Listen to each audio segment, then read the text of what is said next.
Highest single-day tally ng panibagong kaso ng COVID-19 sa Dagupan City na itala kahapon ng CHO. Naritong report. Panibagong 109 na kaso ng COVID-19 ang naitala sa Dagupan City kahapon. Ito na raw ang pinakamataas na naitalang bagong kaso sa loob ng isang araw. Sa kabuuan, nasa 3,343 ang COVID-19 cases sa lungsod, 742 ang active cases. Medyo nakakahilo na sa dami.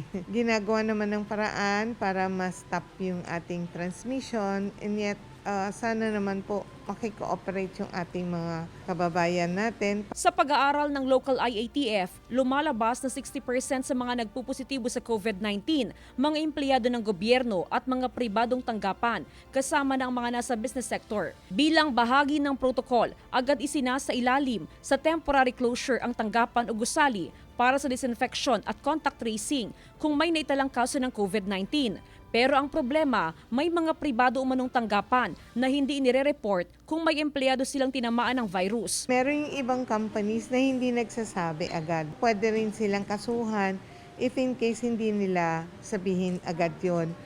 Dapat kasi pag may case sa kanilang company, establishment or store, they have to inform right away. Hiling ng local IATF sa business sector na maging tapat sa health condition ng mga empleyado para makontrol ang kaso ng COVID-19 sa lungsod.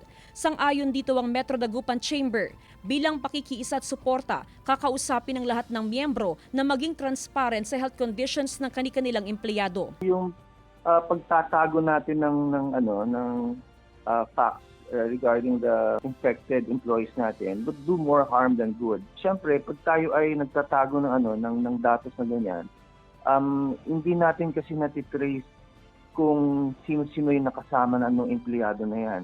Kasama si Wilson C., Jasmine Gabriel Galban, Balitang Amyanan.